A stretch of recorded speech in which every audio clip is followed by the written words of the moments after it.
So guys, जैसा कि हमने पिछले एपिसोड में देखा कि शियाओ बाहरी दुनिया के भेजे गए सभी लोगों को मार रहा होता है और अब शियाओ की पावर से कोई भी अंदर एशियन इमोर्टल में आने की हिम्मत नहीं कर रहा होता। शियाओ ने डिवाइन किंग ट्रिब्यूलेशन को बुला लिया था ताकि वो थंडर ट्रिब्यूलेशन लिक्विड को हासिल कर सके, साथ ही अपनी पावर को बढ़ा पाए। वहाँ सभी कबीले के लोग आ चुके थे और वो ट्रिब्यूलेशन भी एक्टिवेट हो गया था, जिससे वहाँ पर एक विशालकाय मंजीरा आ चुकी थी। फिर अब हम देखते हैं कि शियाओ उस विशालकाय मंजीरा के अंदर बंद हो जाता है, जिसमें दो विशालकाय टोर्नेडो क्रिएट होते हैं जो शियाओ को घेर लेते हैं और उस पर अटैक करने लगते हैं। वहाँ मौजूद दूसरे क्लेन के लोग सोच रहे होते हैं कि आज तक इस किंग ट्रिब्यूलेशन को कोई भी पार नहीं कर पाया, पर यह हुआंग आखिर किस तरह का दिव्य प्राणी है जो ये इस ट्रिब्यूलेशन को चुनौती दे रहा है। क्या इसे बिल्कुल भी डर नहीं है, जबकि हेवनली गॉड के लिए भी इस ट्रिब्यूलेशन से बचना काफी मुश्किल है। एट आर्म्ड क्लेन के एशियन एंसेस्टर सोचते हैं कि यंग फ्रेंड,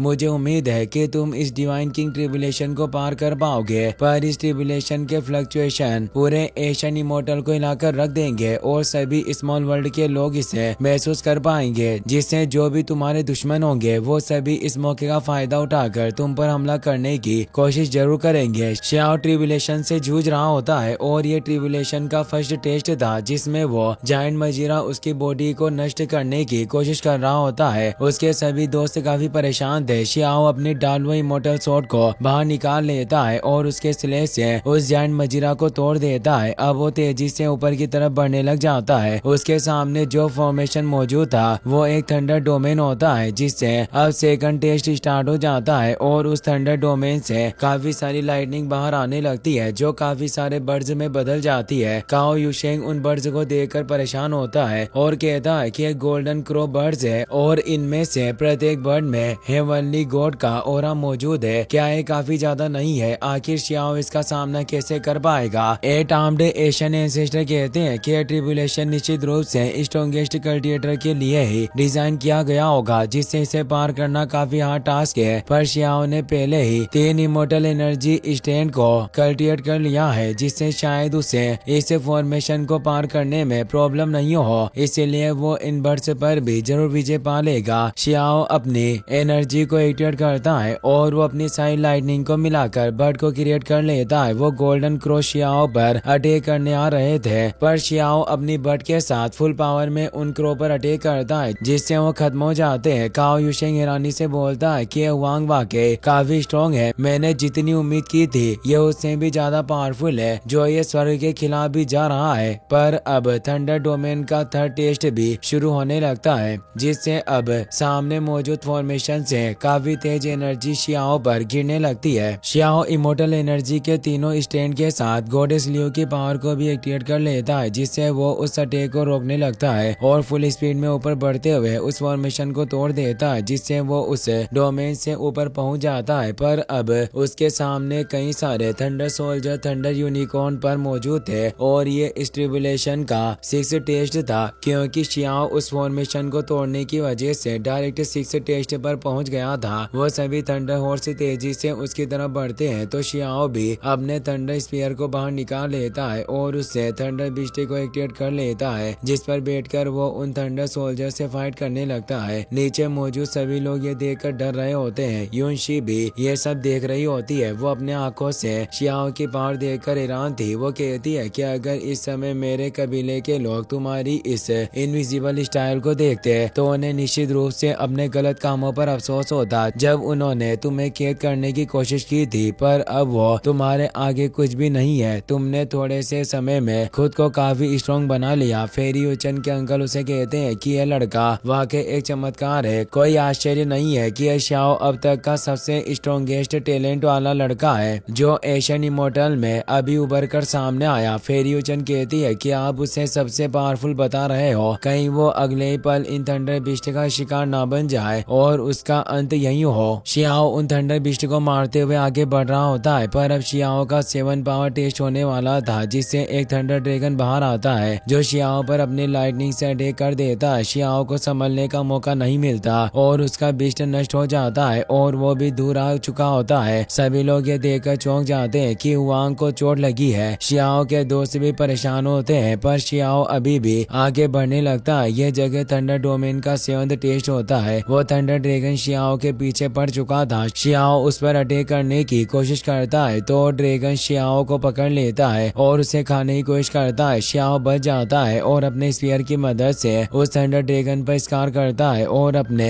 गोल्डन ड्रैगन को बाहर निकाल लेता है, जो उस थंडर ड्रैगन को बाइट करके उसे नष्ट कर देता है, जिससे शियाओ ने यह 7th टेस्ट भी पार कर लिया होता है और अब वापस से आगे बढ़ने लगता है। शियाओ अब इस थंडर ट्रिब्यूलेशन के 8वें रियल्म में आता है, जहां आगे काफी बड़ी मात्रा में स्मोक मौजूद थी। तभी उस स्मोक में से एक स्कल हेड बाहर आने लगता है। वो स्कल एक फर्नेस की तरह होता है जो किसी भी चीज को निगल जाया करता था। शियाओ उस पर पावरफुल अटैक करता है, पर उसके अटैक से उस खोपड़ी को कुछ नहीं हो रहा होता। वो सोचता है कि ऐसा लग रहा है कि यह स्कल इमोर्टल गोल्ड से बना हुआ है। वो शियाओ की पावर को भी एजो कर रहा होता है। देखते देखते वो शियाओ को निगल लेता है। शियाओ उस स्कल रियल्म में पहुंच जाता है, जहां कई सारी खोपड़ियों ने उसे घेर लिया था, जो शियाओ को पकड़ लेते हैं। उसे चक्कर आने लगते हैं और उसकी प्रीमोडियल स्पिरिट भी बाहर निकल आती है, जिन्हें वो स्कल रिफाइन कर रहे थे। एंशियंट एंसेस्टर कहते हैं कि इस टेस्ट को पार करने के बाद ही वांग अपनी बॉडी को रिफाइन कर सकता है, पर यह काफी डेंजरस मूवमेंट है। फेरी यूचन के अंकल कहते हैं कि यह लड़का निश्चित रूप से काफी स्ट्रॉन्ग है। मैं अपनी पीक पावर से भी इस स्कल का कभी सामना नहीं करता।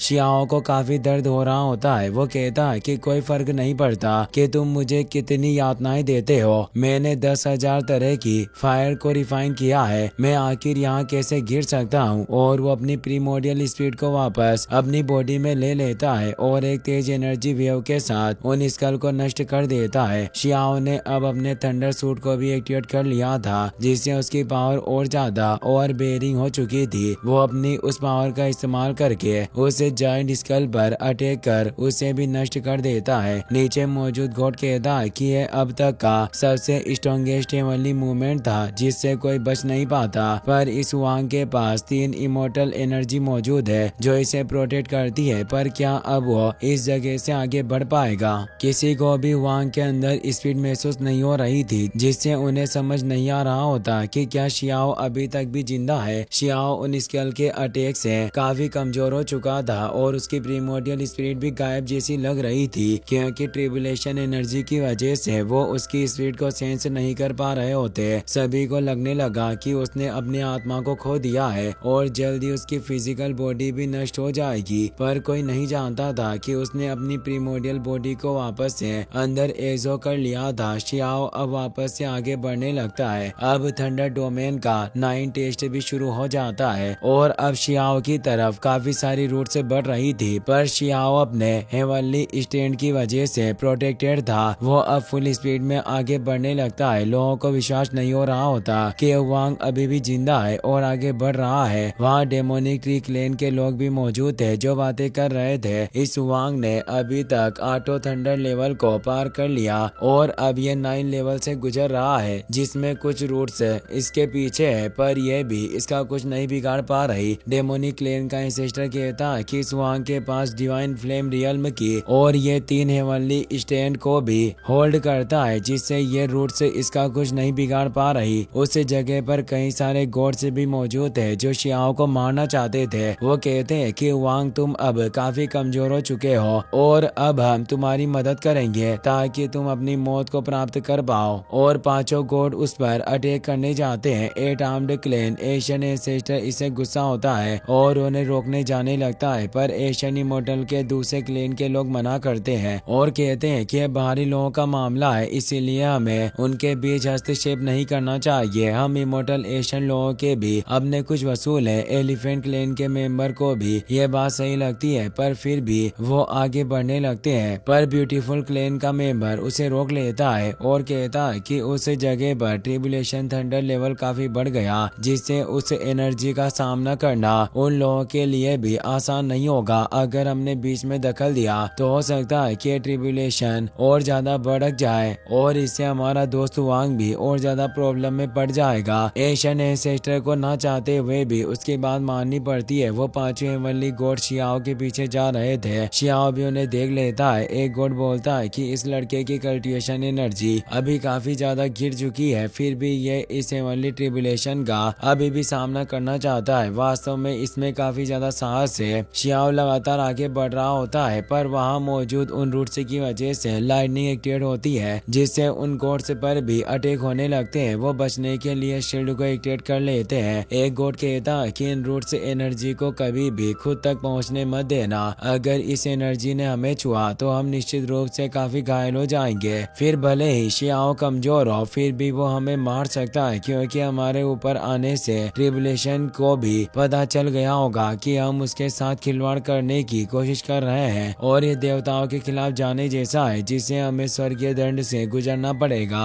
और हमारा जीवित रहना काफी मुश्किल हो जाएगा। शियाओ ये सब देख लेता है कि उन गॉड्स को इस ट्रिबुलेशन एनर्जी से परेशानी हो रही है और उन्हें लग रहा होगा कि मैं कमजोर हूँ, पर मेरी पावर असलियत में कम नहीं हुई। बस इस ट्रिबुलेशन एनर्जी की वजह से लोगों को ऐसा फील हो रहा है और ये मुझे मारने के लिए मेरा पीछा कर रहे हैं। अब वो आगे बढ़ने लगता है। इसी के साथ ये एपिसोड यहीं पर खत्म हो जाता है। गाइस, अगर आप इसका नेक्स्ट पार्ट भी जल्दी देखना चाहते हो तो इस वीडियो को लाइक करने के साथ साथ चैनल को सब्सक्राइब जरूर कर लेना। मिलते हैं नेक्स्ट वीडियो में। Take care, good bye.